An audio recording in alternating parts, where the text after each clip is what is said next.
实际上，美方除了不断渲染所谓中国威胁，还持续在军事技术领域对华封锁，给中美关系和两军关系制造障碍。当地时间周三，美国商务部工业和安全局向所谓军事最终用户清单增加了27个违反美国国家安全或者对外政策利益的实体，其中12个来自中国、日本和新加坡各1个。值得指出的是，香港佳兆科技母公司2019年已被美方纳入实体清单。这次其深圳总部以及位于日本和新加坡的子公司再次被美国纳入，也就是说，这次美方实体清单中的14家公司与中国有关。在周四举行的商务部例行记者会上，发言人束学庭强调，美国商务部出台新的制裁清单不符合中美两国元首共识，不利于中美两国，不利于全球产业链供应链安全和世界经济复苏。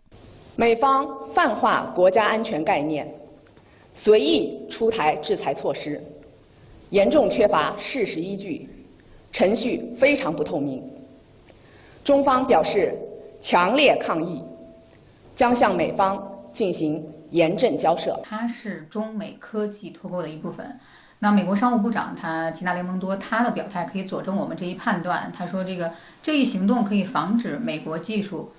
扩散到中俄，并且就是促进中俄的军事技术的发展，推动对华的一个技术封锁。那么根本原因还是为了遏制中国的高科技的发展。所以从这里面也能够反映出来，美国它这样的一个二元对立、零和博弈的一个冷战思维。所以在他看来，中国的科技发展必然代表着美国的科技的衰落。美国商务部特别指出，有8家中国企业被纳入的原因是与量子计算相关，还妄称要避免美国的技术被用于支持中国的军用量子计算。美国商务部长雷蒙多在一份声明中表示，美方的行动将有助于防止美国技术被转移，阻止美国材料被用于帮助中国破解加密或开发不可破解的加密，并希望以此阻止中国开发反隐形技术，其中可能包括先进雷达设备、海底传感器等反潜应用。但国际上公认，在量子科技领域，中国已经超越美国。去年年中，墨子号量子卫星在全世界率先成功实现了跨越4600公里的量子纠缠。同年底，国产量子计算原型机9张问世，比美国同类产品运算速度快100亿倍。有媒体认为，美国因而患上了量子焦虑。智库机构美国企业研究所4月底发表一份报告，渲染称，如果美国的对手在量子领域领先于美国，美国的国家安全防御将变得脆弱。实际上，这不是美方第一次使用实体清单对中国进行行业性打击。核工业、5G、芯片、量子、通信、新基建等领域此前纷纷上榜。所谓实体清单起源于1990年，老布什总统时期，初期用以管制美国企业生产的物项被用以大规模杀伤性武器，但此后不断扩大范围及滥用，进入美方实体清单的企业被剥夺了其在美国的贸易机会，无法与美国有任何商业交易。在未得到许可证前，美国各出口商不得帮助这些美国实体清单上榜企业获取受本条例管辖的任何物项，也就是一份企业黑名单。例如，华为及其关联企业就117次出现在实体清单中。华为创始人任正非曾表示，美国刚刚发布实体清单时，墨西哥的麦当劳甚至都不敢卖汉堡给华为员工，其商业破坏性可见一斑。对5G 的封锁和对这个量子计算领域的封锁是有相似性的。那么这2个领域呢，中国都是相对来说处于第一梯队的水平，所以它要封锁我们。但是我们现在看啊，就是在美国封锁中国5G 企业和这个发展之后中国的6G，现在是占全球的专利申请数量的35%到40%这样的一个水平，就是中国的6G 发展仍旧是处在国际社会的第一梯队。所以其实美国需要认识到，它对中国的这样一个经济封锁并不能够阻止中国经济的发展。深圳卫视注意到，这次美国商务部拿来对付中国科技企业的是所谓军事最终用户清单，这是特朗普下台之前搞出来的，用于特别针对中国、俄罗斯和委内瑞拉3国的新实体清单。去年12月22日生效，首批就包括58家中国实体。有国际商法律师指出，这一清单将所谓的军事最终用户定义扩大到支持或有助于军事物项运行、安装、维护、修理、翻新、发展或开发的行为过于宽泛，令美国的出口商难以判断，许多生意将被迫放弃。外交部发言人赵立坚周四就表示，美方屡屡泛化国家安全概念，滥用国家力量，无理打压中国企业，这严重损害了中国企业利益，肆意破坏了国际秩序、经贸秩序和自由贸易规则，严重威胁了全球产业链、供应链。美国可以说是已经到了歇斯底里、不择手段的地步。中方坚决反对美方上述举措，要求美方立即纠正错误。中方保留对美方采取必要反制措施的权利，将采取一切必要措施，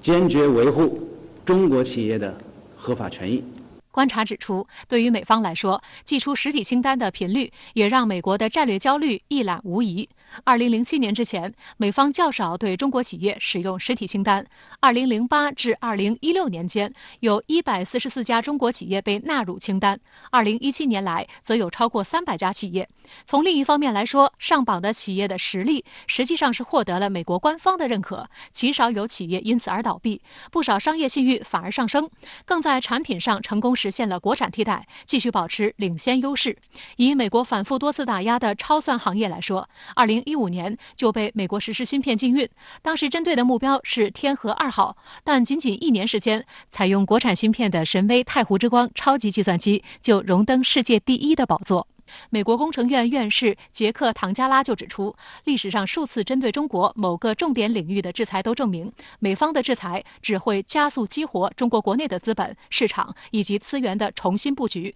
中国企业研发出相关产品只是早晚的事，一旦实现了国产替代，美国产品就彻底失去市场吸引力。有一个误判啊，美国认为说我们的科技发展是借由或者是依赖美国的这样的一个技术转移。一直以来，中国都是在承受着以美国为首的西方国家的一个技术的封锁，尤其是军事领域哈。但是2017年，中国第一艘自主研发制造的航空母舰成功下水。我们采取的是一个科技的自立自强的一个发展战略。如果要概括的话，大概就是4位一体。首先就是政府来明确创新发展方向是什么，然后来调配人力物力的创新资源，之后就是国家的科研机构还有这个院所及其高校来跟进，作为主力军来推动研发，然后就是民营资本、民营企业，然后他们推动这个成果转化，最后一步交给市场。所以它是这样的一个4位一体的这样的一个结构。相关话题来连线推评论员管瑶。管先生您好。